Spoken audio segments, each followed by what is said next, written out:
Good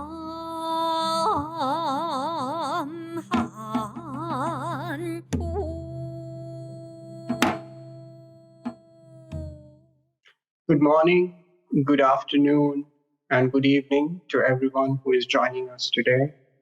And welcome to We on the Rising Wave by Haeju Kim, an insight into the upcoming Busan Biennale, which launches on 3rd September 2022. My name is 𝘕𝘪𝘀 𝘪𝘀, and I'm Senior Curator at the Singapore Art Museum.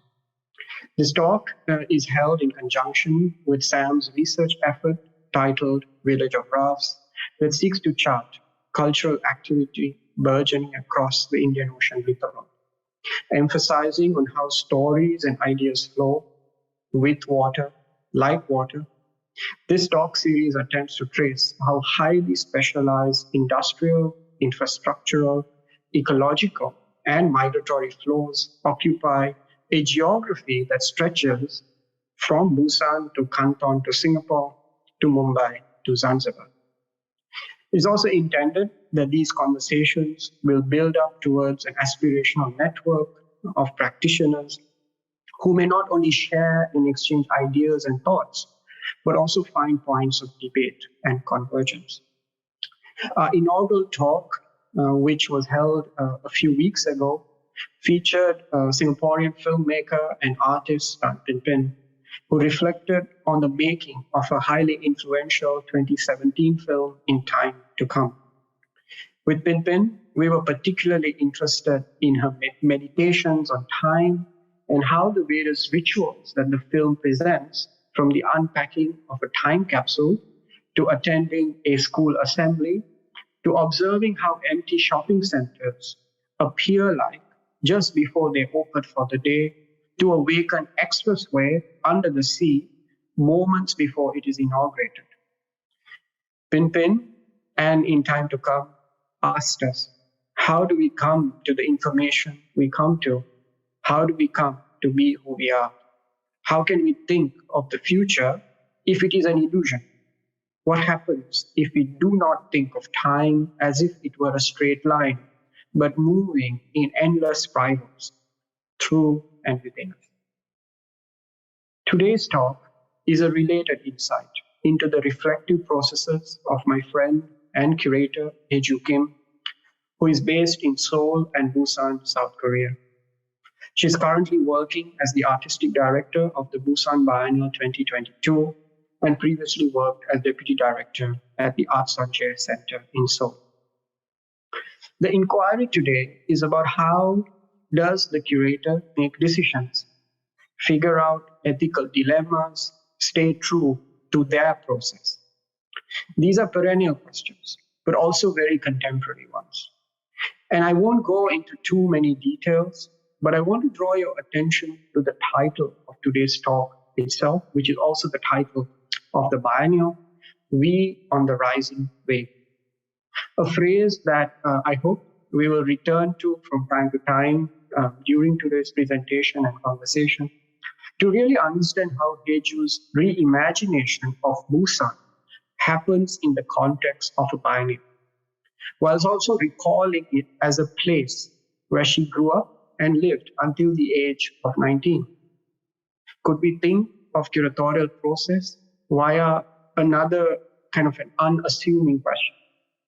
What does it mean to bring biography and historicity into a dialogue as one plans and launches an international art exhibition? As the session evolves, we hope to find ways of slowly unpacking this concept. Just before I hand over to Haeju, I want to thank my colleagues Salim Yap, Anisa Aidit, Mishal Syed Nasser, who have been fantastic partners in bringing together this event and the many conversations to come. We will be taking questions from you, our audience, towards the end of the session. So do submit your questions by clicking on the Q&A button at the bottom of the video screen. And if you're doing this on a mobile device, the Q&A function can be found right below this video. So do submit your comments and your thoughts as we go along. And so with that, on behalf of the Singapore Art Museum and all of us here who are putting this talk together, please join in welcoming Haeju Kim. Haeju. Good evening. Thank you so much, Mustafa, for the introduction and for inviting me to this wonderful talk today.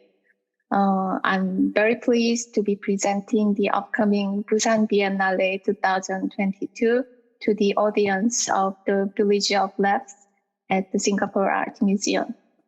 This is the first time that I share about the Biennale with an audience abroad. So as the exhibition hasn't opened yet, I will share the idea of how this exhibition came about and how the preparation is going on. So maybe I share my presentation file first. Yes, please. Yeah. So this is the poster of the Busan Biennale 2022. And the biennial opens on the 3rd of September. So now we have about 38 days left until the opening. We are full on speed preparing for the exhibition. We have started building the exhibition space. Some of the works have been picked up from artist studio and they are on the way to Busan. Now is the moment that the ideas get their shapes, the materials get their forms, and the excitement is growing as well. The exhibition will go on for 64 days until November 6th. It takes place at 4 locations in Busan. 64 artists and artist collective will be participating in this Biennale. I guess some of you may not be familiar with the Busan Biennale, so let me briefly introduce it. The Busan Biennale started with voluntary participation among young local artists in Busan. The Biennale originated as the Busan Youth Biennale, an event independently organized by local artists in 1981. Busan Youth Biennale was held 7 times until 1994, with the participation of artists mainly under 35 years old. It started with artists from Korea and gradually expanded to include artists in Asia. Busan Biennale then integrated 2 outdoor art festivals. Sea Art Festival started in 1987, and the Busan International Outdoor Sculpture Symposium started in 1991. And they all became Busan Biennale in 2001. The Busan Biennale organizing committee is actually in charge of 2 events. They organize the Biennale for 1 year and the Sea Art Festival for the other. So now 20 years have passed since it changed its name to Biennale, and questions about locality and young Busan local artists' attempts at experimentation have become core parts of its identity. It tried to make it more than just a regional art events, and like other biennales that emerged around the world around the same period in the late 90s, Busan Biennale has been influenced by globalization. The adoption of the title Biennale and expanding it as an international event is also related to changes of Busan as a city. In 1995, Busan city government started its proclaim of becoming a so-called global city. The industries that Busan had relied on in the past, mainly manufacturing such as shoemaking, steel, etc., had been decreasing since the 1970s. And the city has been seeking another path through globalization. Currently, City of Busan tries to shift its chip industry structure toward so-called smart cities, high-tech industry, finance, culture, and other relevant areas. With these kind of changes, I find that leaves almost no room for Busan's history. The city has been suffering all over from the excessive city development. Busan Biennale selects the artistic director through an open call. I applied early last year in March, and my proposal was selected in April. In the open call guideline, the organizing committee advised the candidate to suggest a theme universal to humanity, but also starting from Busan's regional identity. So I suggested the theme of rising wave that came from the memory and images of the Busan I experienced. I took Busan as a starting point, reflecting on the stories within the history of Busan since the modern era and the changes in the city's structure. And then I tried to examine them considering the wider context, the entire globe. This is a short introduction to the theme, We on the Rising Wave. Let me read it for you. The rising wave in the title signifies the history and transformations of Busan and the people. It also signifies global interconnectedness. In addition, the wave is a metaphor for cultural spread in technological change, as well as Busan's rolling landscape of seaside hills. On the rising wave refers to how the individual bodies and history are closely tied to the environment. And it also refers to the situation of standing atop this endlessly shifting topography as we survey the future. Through a structure of observing small-scale urban narratives and juxtaposing and repeating their connections to the larger world, the exhibition attempts to achieve a comprehensive understanding of the present. So the expression rising wave reflects the history and topography of Busan and also describes future's adventurous or unstable situation. Then I added the word we to emphasize that the history and topography of a city affects people's life collectively. Focusing on migration, labor and women, the ecosystem of the city, and technological change and locality as major keywords, the exhibition tries to examine concrete events and situations in Busan, as well as stories from other regions and countries. It would probably be helpful to talk a bit about the city of Busan itself to explain the background of this proposal. Busan is the second biggest city in Korea, located on the southeastern tip of the Korean Peninsula. It has a population of 3,300,000 people and an area of 760 square kilometers, with the biggest harbor in Korea, 6th biggest in the world. Busan is also the closest city to Japan, 𝘕𝘪𝘀 Island. The closest Japanese territory is only 50 kilometers away. As Mustafa said, Busan is my hometown. I was born in this city and spent my childhood and youth here. But I was not so much interested in the city's history, nor had a chance to learn about it. And while preparing this biennial proposal, I realized that I knew very little about my own hometown. So I had a chance to rediscover the city. This also allowed me to learn how the turbulent history of the late 19th century and early 20th century influenced the city's birth and development. And it also helped me to understand the city's complex landscapes. My research owes a lot to the previous publications on Busan. In the past few years, universities and research institutes in Busan have engaged in in-depth studies of Busan's history and its spatial and social structures.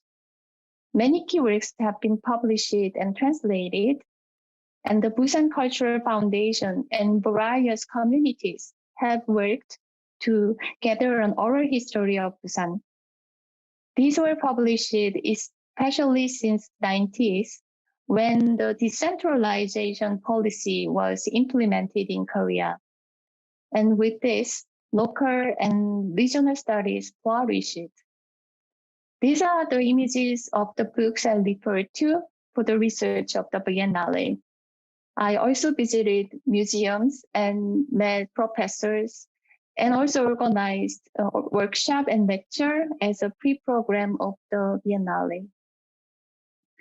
Maybe let me talk a little bit more about the history of Busan. Busan has gone through modernization, national liberation, war, and industrialization to become what it is today. As a result of an inequitable agreement with Japan, known as the Treaty of Ganghwa Island, Busan became the first port open to the foreign trade in Korea in 1876. Its formation and expansion as a port city since modern times and the colonial influences contributed significantly to how the city was shaped. And it had the highest percentage of Japanese residents among Korean cities during the occupation. Busan was useful as a port for supplying goods, so it was developed as an industrial site, accommodating factories and industrial facilities. People think of the ocean first when they talk the nature of Busan. But Busan is actually a city on the hills. As you can see from these images, port in Busan, where there is only little flat land, has been continuously expanded through reclamation works. Because of its topological characteristics as a city of hills and mountains, with a narrow coastal plain, the city underwent expansion and reorganization. Many Koreans settled in the hills and mountains, and those settlements along the slopes would later be repopulated by various migrant residents. Some of those who stayed there were migrants attempting to travel to Japan and other parts through the city's port. After Korea's liberation in 1945, around 200,000 Koreans returning from Japan settled in Busan. During the Korean War, Busan was the temporary capital and remained safe, and around 500,000 refugees arrived there from all over the peninsula. This combination of migrants from different regions and backgrounds resulted in a very open hybrid city. Evidence of the migrant settlements can be found in the names of villages in the hills and around Sanbok Road, and forms unique landscapes on the hillside. Sanbok Road, the Korean name of the hillside road, means a road that connects the middle of a mountain. I think Sanbok Road shows the symbol of waves and the locality of Busan the best. In addition to illustrating the characteristics of Busan, Sanbok Road is also a setting deeply interconnected with the modern history of transformation and migration. Thanks to Sanbok Road, we think of Busan as a place where we can view the sea over the hills, and we get the physical experience of winding hills and the sea. So I hope to embrace this landscape in the exhibition. It would be something that arises at the perceptual level through repetition of past, present, and near and far landscapes. Composition that draws connections between a narrative originating in Busan and other regions and metaspaces. If Busan's narrative represents the near landscape, then the other axis of the exhibition is a perspective that zooms out to view what lies beyond Busan. It's an attempt to connect Busan's history and present to phenomena happening in Asia and other sides of the world. Attempts to ponder the modernity of global capitalism in the context of a city's real lives and culture are, of course, a common theme in academia and exhibitions, one that may give a sense of déjà vu. But I think Busan itself has never been adopted as a direct focus at the Busan Biennale. Based on these thoughts, I searched for the locations for the Biennale that can resonate with the theme. So here are 4 venues for the Biennale. One is on the west side of the city, and 3 others are in the old city center.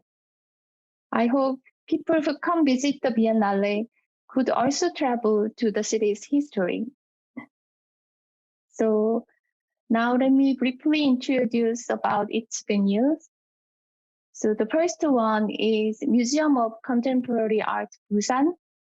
It has been used as the main exhibition venue for Busan Biennale since its opening in 2018. It is one of the 2 public art museums in Busan. The museum is located in the island of the estuary of the Nakdong River, so it is an important place of biodiversity.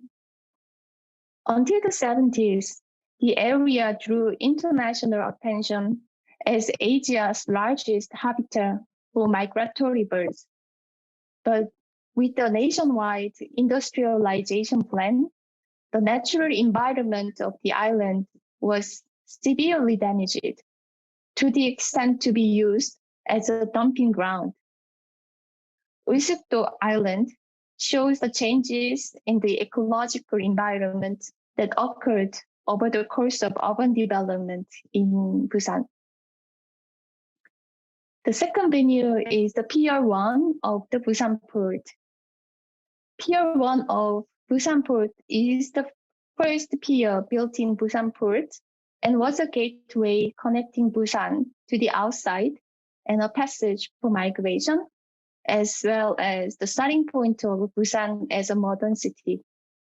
From its completion in 1912, the pier served as a transportation route between Japan and Korea, and a trade and passenger pier until 1936, connecting the port directly to railways. After the liberation, particularly during the Korean War, the pier played a critical role in transporting war supplies and refugees. The Busan port area is the birthplace of modern industry of South Korea, such as textiles, shoes, automobiles, and sugar. And its specificity as space is closely linked to the economy, labor, and migration of Busan. Upon the opening of a new Busan port in 2006, the logistic function of Busan port was distributed. With the redevelopment of the port area to the public space, Busan port is now facing another change. But given its historical significance and value, the pier was excluded from the current port redevelopment project. So Busan Biennale uses an old warehouse building in Pier 1, approximately 4,000 square meters in size, as the main exhibition venue. Yeongdo Island is filled with the joys and sorrows of refugees of the Korean War. Refugees who came to Busan put up posters on the railing of Yeongdo Bridge and waited desperately to meet their family once again. And they asked the fortune tellers under the bridge whether their family members were alive. From the 1930s, the island also became the center of the modern shipbuilding industry as many shipyards were built. And currently, the island is home to more than a dozen repair shipyards and 200 or so ship service centers and ship parts manufacturers. 𝘕𝘭𝘠 paints the life cycle of industry and the dynamics of life and work of residents connected to it. 𝘕𝘭𝘠 is the home of the refugees and displaced people, as well as the workplace of women workers of shipyards and relocated Haeju, women divers. It's an island of migration and labor. Biennale uses it as an exhibition venue, this abandoned former factory building. Finally, we'd like to invite the audience to the hillside of Busan. Busan's residential landscape, nestled on the mountainside and hillside, was created by urban redevelopment and people's migration. The Hanbok Road is a network of mobility connecting the residential area of ordinary people. Since the 2000s, part of the landscape of Hillside Road has changed with redevelopment, and the view from the road once facing the sea is now blocked by high-rises and skyscrapers. The landscape of Hillside Road, which is located in the city, but small enough to stay intimate and organic, carries the old stories of Busan. So the biennial uses a small house located on the hill of 𝘕𝘪𝘢 as an exhibition space. So you might be curious how these ideas could be deployed as a form of exhibition.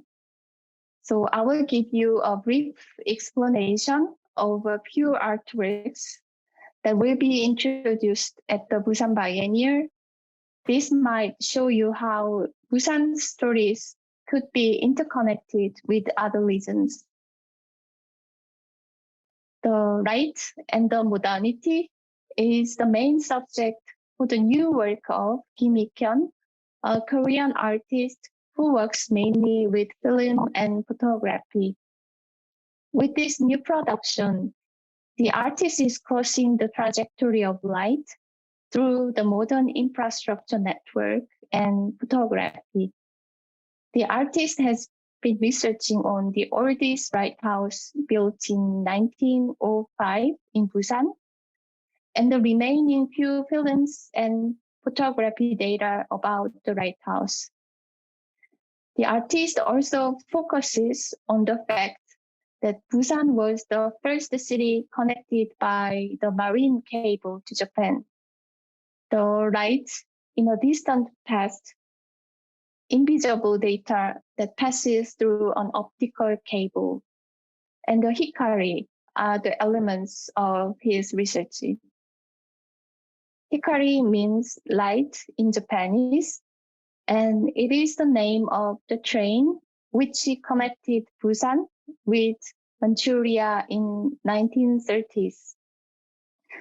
The work was filmed last weekend in 2 points where the 2 marine cable was connected, one in Busan and the other in Chiba Prefecture in Japan. As traveling to Japan isn't easy due to the pandemic these days, and also in relation to the concept of the work, the artist asked the photographer in Japan to visit the spot and take the pictures, while he took pictures in Busan at the same time. The other example of the work is 𝘕𝘪𝘀𝘀's film. 𝘕𝘪𝘀𝘀𝘀 is an artist and filmmaker from Pakistan. Her practice is concerned with the environment, the often unseen and slow process of witnessing, by which she intends to focus on a more interconnected and larger context of the times we live in. at Busan Biennale, we present 𝘕𝘪𝘨𝘵 All That Perishes at the Edge of Land, a film that artist completed in 2019.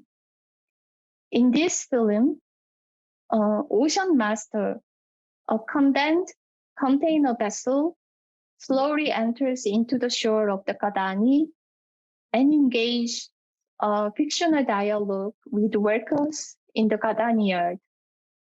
The conversation moves between dreams and desire and the structural violence embedded in the act of dismantling a ship at 𝘙𝘪𝘦.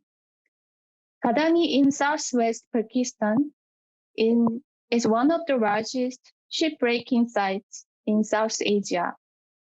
Nabi elaborately connects the deindustrialization of the North to the harsh daily realities experienced by workers in the global South.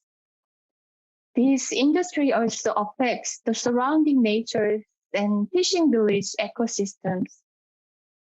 At the edge of the industrial network by the sea, the artist asked, "What is this appearing together?" And we found out that the Ocean Master, the ship appearing in this film, was built in 1995 in 𝘕𝘪𝘨, a neighboring city of Busan. By making a connection between where the ship was born and where it dies, also reminds us the harsh working condition and labor movement in Busan's shipbuilding factories. Francisco Camacho Herrera uses the concept of cut as a point of access into his new work, which explores the barbaric propagation process involved in the cultivation and collection of rubber trees, and the transport of synthetic rubber resins. The artist researched that the rubber boom in the late 19th century in the Amazon jungles in Congo had a direct effects on the expansion of plantations in British colonies across Southeast Asia through the 1910s. This expansion, in turn, led to the import of rubber and the founding of rubber shoe factories in Busan, stimulating the growth of the local footwear industries until the 90s. This abandoned research will result in the painting in collaboration with the Korean Buddhist monk painter with Francisco, and a documentary video and an archive.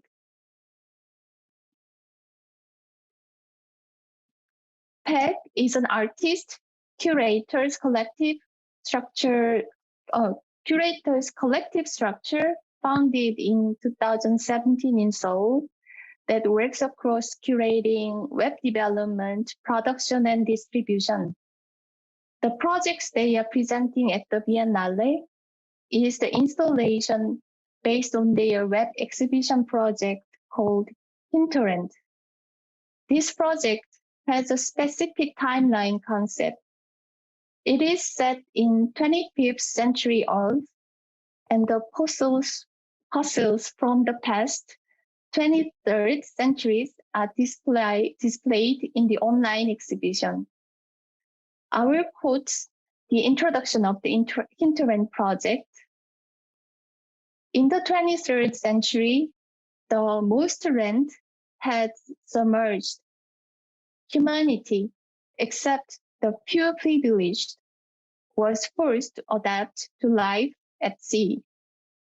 The time was unique for building and sustaining life through blockchain technology, for cultivating workforces and social communities on an open metaverse, and for redefining the notion of nation states. End of the quote. So this project's sci-fi setting imagines in detail the unfolding of the Earth and technology after sea level rise, and the relation between individual and systems. Yeah, those for a few of the examples that will be shown in the biennial in about a month. And lastly, I'd like to introduce one more project, sea shanty project, Swelling Wind Wave. This is a web-based music video project that the biennial commissioned for the website. Sea shanties, partly accepted as expressions of the sound waves and rhythm of the sea waves, imply the labor on the boat or migration, carrying social and historical undertones. In this context, sea shanties resonate with the theme of the biennial, such as migration and labor and women. So we invited two musicians, Park Min-hee, Jo-yul, and one visual artist, Song Min-jung, and they reinterpreted the history of migration and labor conveyed in the traditional songs of Haeju. Haeju are the female sea divers. These women used to sing or chant these songs on their way to inland from Jeju Island, where they mainly lived and worked. So the Swelling Wind Waves is a song follows their journey from Jeju to 𝘕𝘪𝘀 in Busan, passing through the South Sea of Korea and even Japan. The project proposed that the viewers scroll down the PC or mobile screen as they follow the journey of Haeju. Artists referenced the term 𝗏𝗏, Haeju's way of locating themselves while on water, and 𝘅𝘅, the skills of detecting the maritime gardens. For this project suggests the audience paddle with Haeju in this ever-changing space-time, moving up and down the sea to reach 𝘕𝘪𝘀 Island in Busan safely. So I'd like to conclude my presentation by listening to this song together. So VCR from the Singapore Art Museum would paddle through the screen for us. Thank you. 서서나 보자.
보자.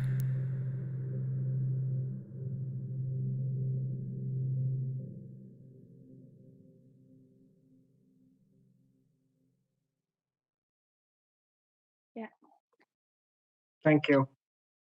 Thanks, Haeju, for that fantastic presentation. I'm going to maybe get the conversation going by really asking you to kind of reflect a little bit on how and when the Busan Biennial is initiated in the 1980s, right? So it's really just after the youth uprisings in 1980. And I couldn't help but notice that the early editions were even called Busan Youth Festival, yeah. Youth Festival, right? And could you talk a little bit more about what those early editions were like? Who were the organizers? You know, what really was their intent? To be honest, I don't have much information about those early youth Busan Youth Festivals used by Biennale. I could get some catalogs and images and list of the artists, and it seems like it's co-organized by the local artists.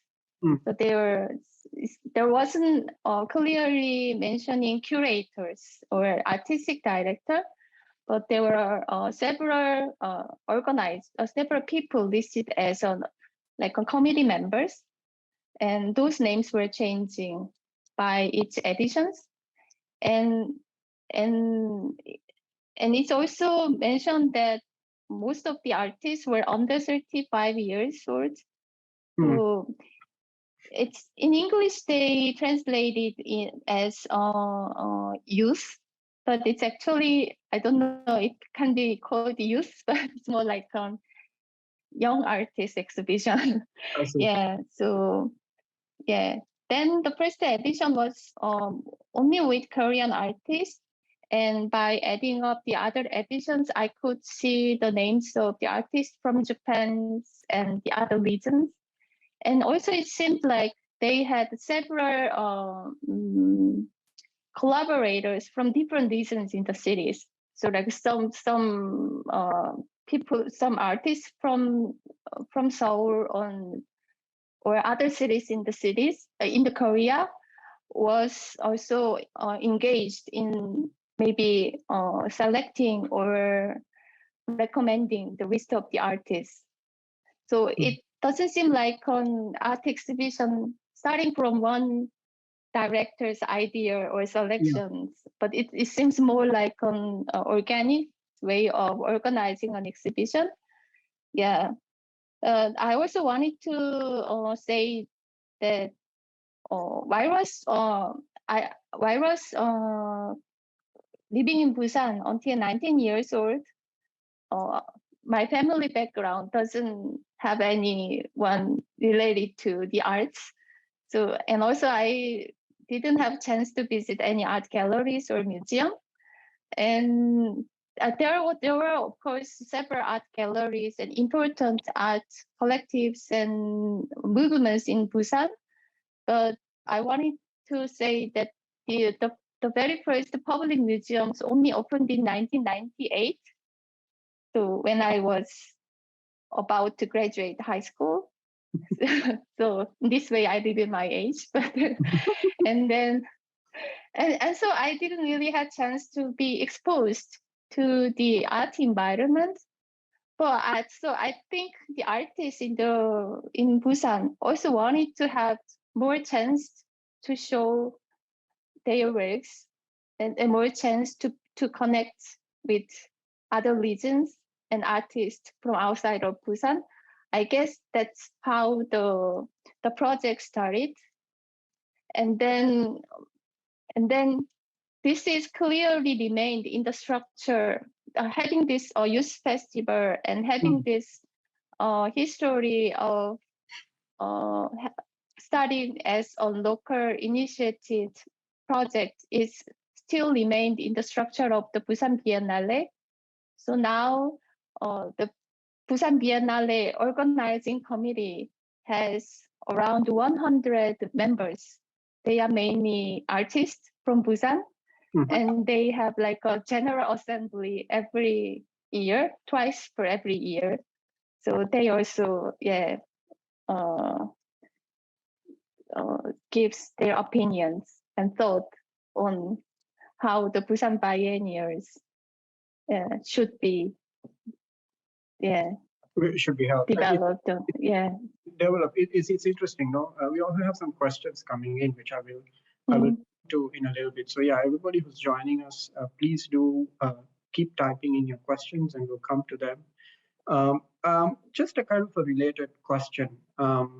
My sense is that in those early years, if it was kind of positioned as a festival, they were also not necessarily just looking at the visual arts, right? So they probably had like kind of other mediums being represented. And of course, you know, Busan having the incredible film festival that has been running for so many years now. But I have a kind of a related question,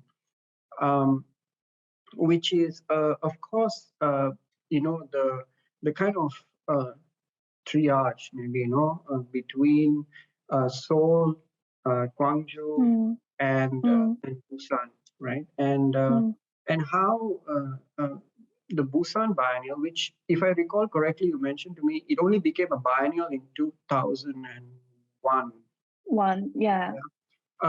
How does this sit, right, in relation to Gwangju, of course, which has a similar chronology, I suppose, and of course Seoul, right, being the center of so much of kind of cultural or at least institutional life in Korea. At least for the biennial structures in Korea, the Gwangju Biennale started in 1995, and then Busan Biennale was already happened as a youth biennale, but became an international art biennale from 2002 edition. But they changed their structure already as a biennale in 2001. But then they had the first biennale exhibition in 2002. But in previous year, in 2000, they attempted the Busan Biennial. Then the name wasn't organizing committee, but they attempted to become an international festival by changing their name in PICAF.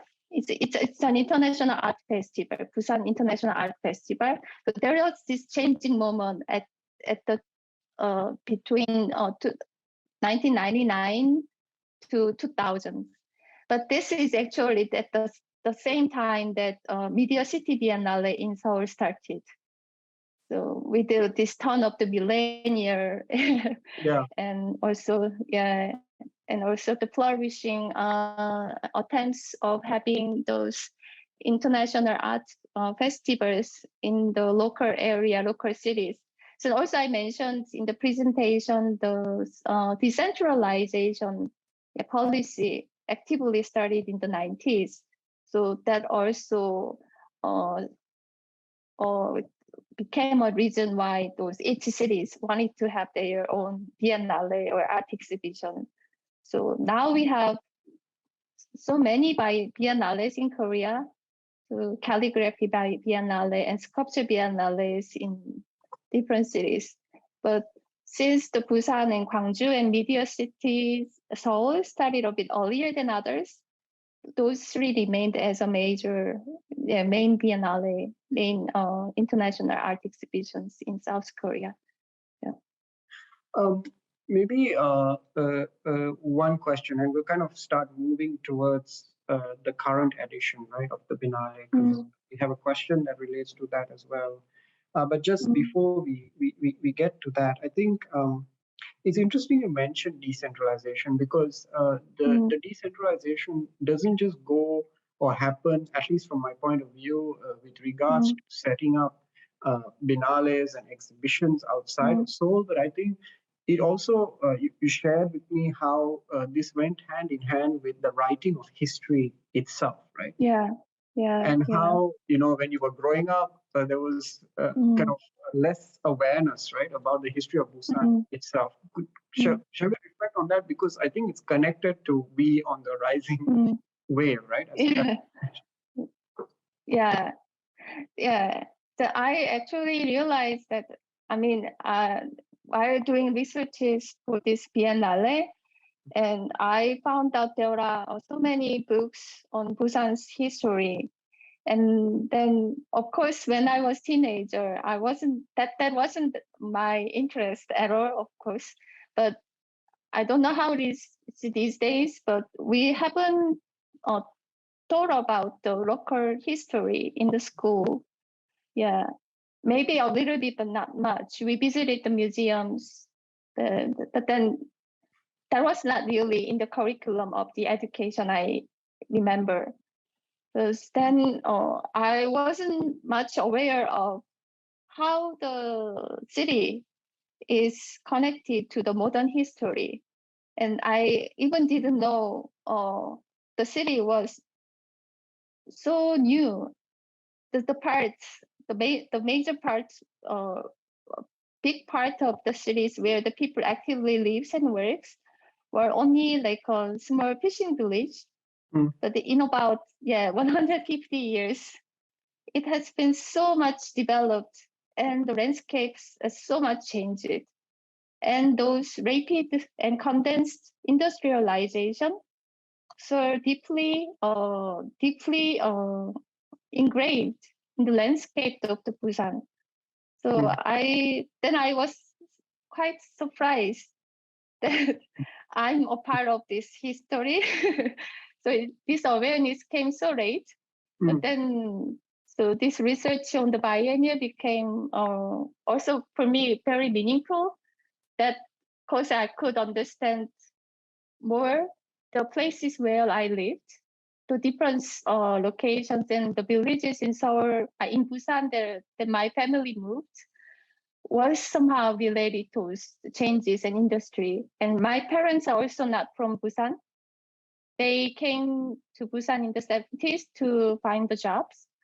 So then was the way to understand my family more, and why those complex landscape and developments in Busan is happening. Because the history has been history was so rapidly changed.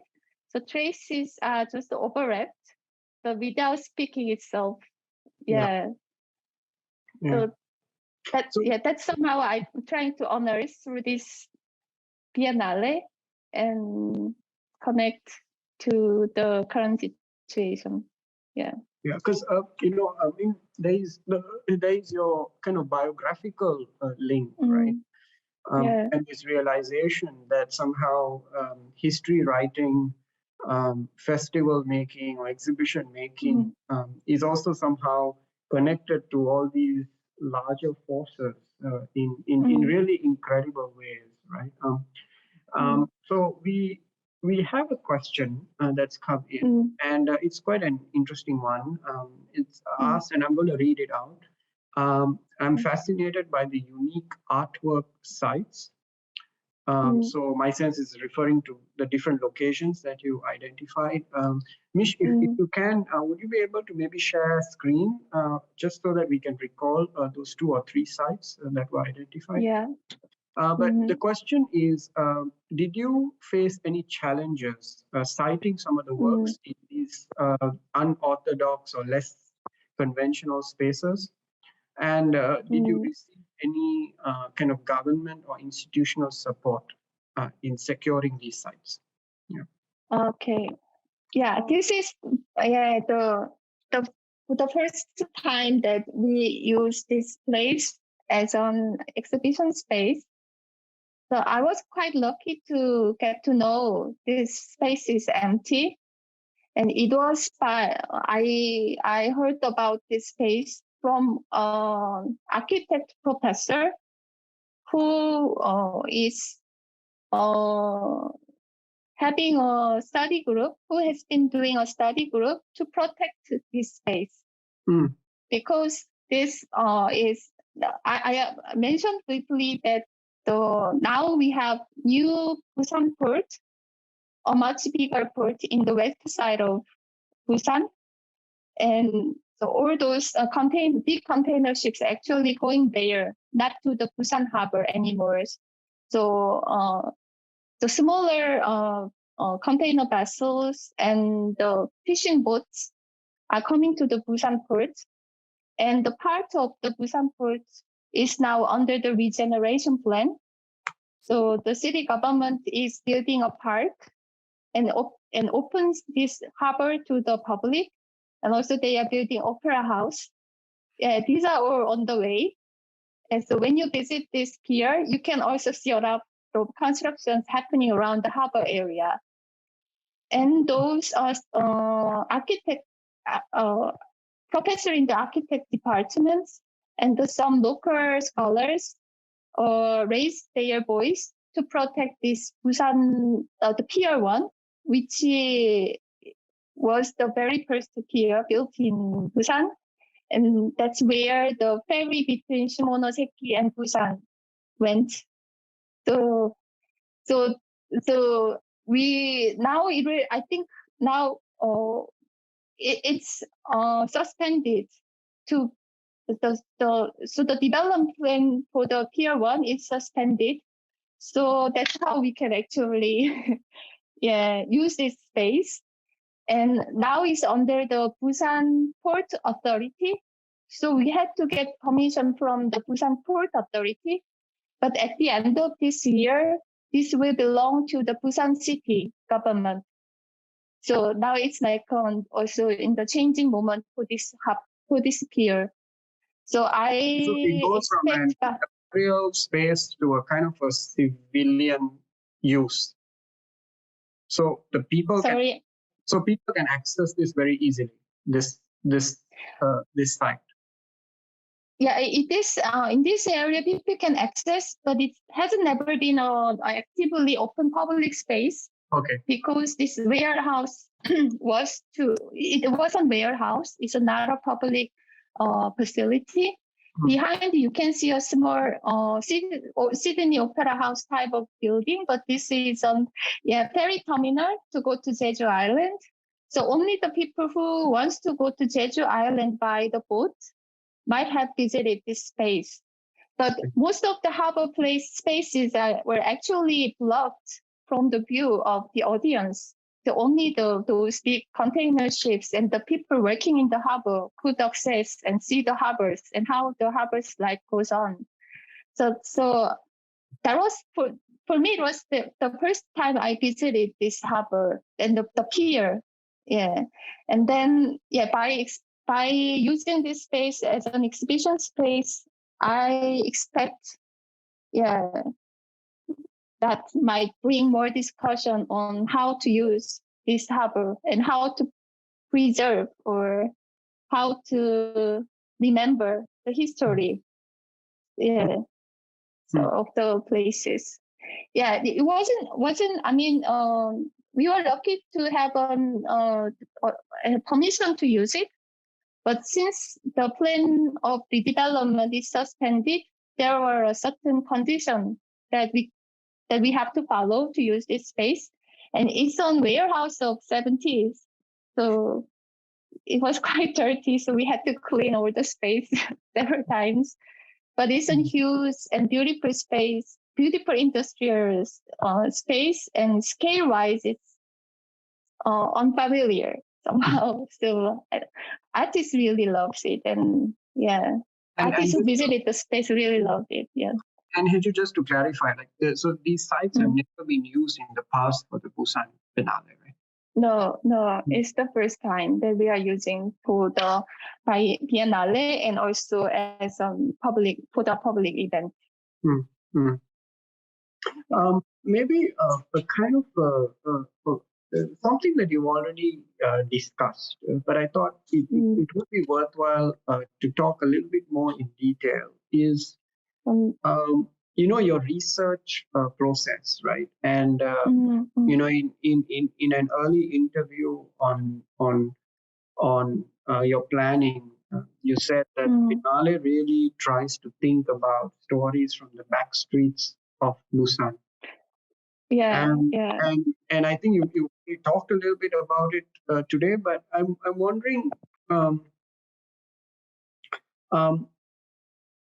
could you tell us a little more about this in terms of some of the programs, right, that you're also developing in conjunction with the Biennale? So, will it rely largely on kind of artists occupying a lot of these sites and maybe activating these stories? Or will there be other kinds of access programs that you're developing? Or even like, for instance, you mentioned the role of kind of architectural historians, who have kind of become activists almost, right, to save certain places. Yeah, maybe a little bit more on this. Yeah. So when I applied for the biennial for the open call, and I expected to encounter many stories and many narratives, many hidden stories, and then it could, I thought, probably be on reference or motivations or information for the artist to develop a new project. So, but the artworks is an artist always, when they find them that is relevant to their projects and the researches, they could make a link and connection with it, but we could never force them to use or do a research on certain specific stories. But so whenever I had chance, I just kept telling about what I found and where I went, what I ate, and whom I met. And in the hope of some of that could be picked by the artist. I mean, but already this process of researching the stories may not be completely revealed in the exhibition itself for artwork, but some are already in our website as a form of video lectures and also a form of journals. And we had a pre-program that we called a warm-up program. So we had 2 series of lectures and workshops with the local historian and professors and documentary filmmakers and photographers. And so these are in the website. And we are also thinking to have more dialogue during the exhibition, because some of the works actually shows quite a clear links with the certain stories of Busan. And so then we want to invite the people related to those stories and to have a dialogue with the artist. And also during the production process, we also try to make a connection with local art scene by having curatorial workshops.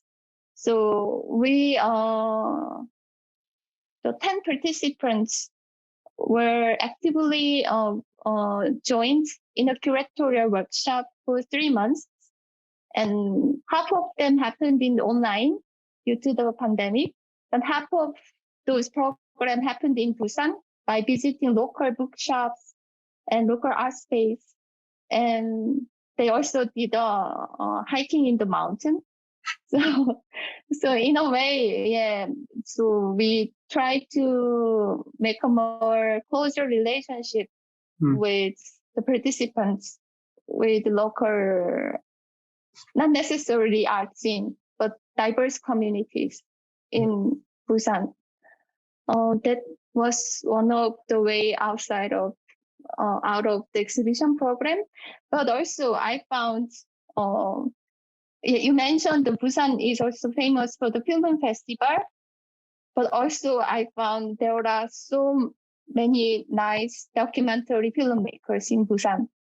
So independent filmmakers who has been really working hard and has been researching and showing diverse and deep stories in and around Busan. So some of their works will be shown in the exhibition space. And in this 𝘕𝘪𝘐 site, which is a former shipbuilding yard, it's a private property, but we could get a permission to use because it was empty. And you see the roof there's no roof. There was a big typhoon and the roof was blown away. So it's almost like a half outdoor space.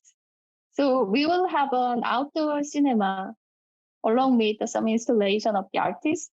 So in this cinema at night after sunset, we are planning to show the films by the participating artists and also the films of the documentary filmmakers' works.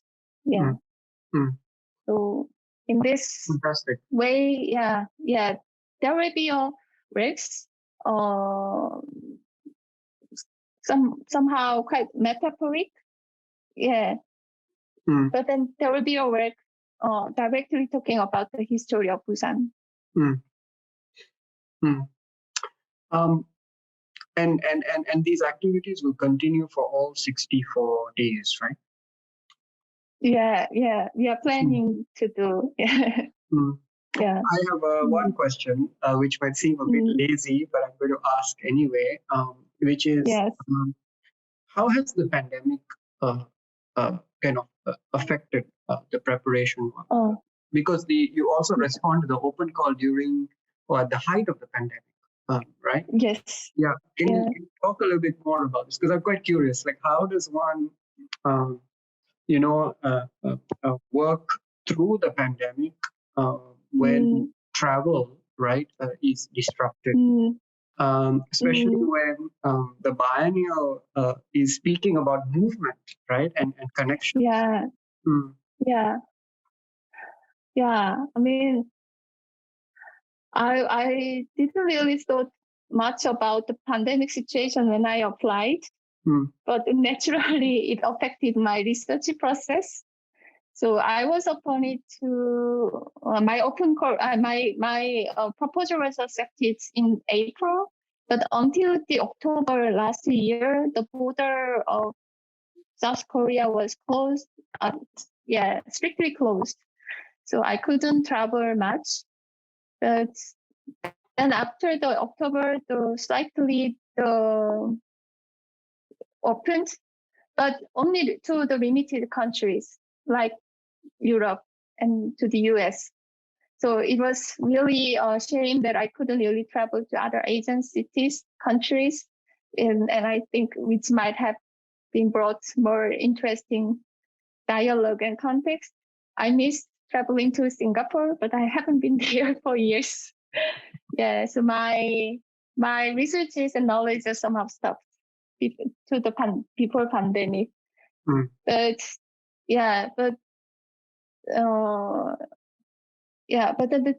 since October, I could slowly travel to other countries, and also we have 3 wonderful curatorial advisors who are all from different regions. So I also asked their advices. Then, this way slowly we build up the list of the artists. And in terms of the logistics, of course, pandemic, really the current situation of the world really affects making international art exhibition. So shipping costs are rising back now. Yeah, and then and the materials to make the exhibition constructions are much more costly than before. But somehow we are getting through these waves and surfing on this wave. Yeah. And I hope, but now we are booking the flights for the artists. So the last edition of Busan Biennale, also the Gwangju Biennale, was just partly opened. Half of their schedule was only online because it was in 2000 and early 2001. But now situation a bit changes, and I'm staying optimistic of having artists on site, and start the discussion. Yeah.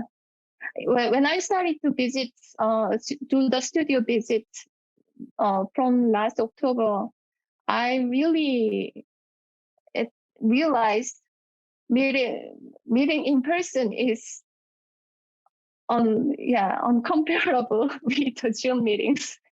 The quality of the conversation and the feeling and the tone of the dialogue, everything affects. Yeah. So I do hope that we can all meet together in Busan. Yeah. Very good. Very so. Yeah. Wow. On that optimistic note of meeting in person, and also going to places to kind of really exchange ideas. Just as the wave takes away, the wave also brings things back. Thank you, Haeju, for this fantastic conversation and also presentation, and wishing you and the entire team in Busan all the very best with the setup, because it's all systems go, as I understand it at this moment, right? So thank you for taking the time through this very busy period. Really appreciate it, and looking forward to a great show. Yeah.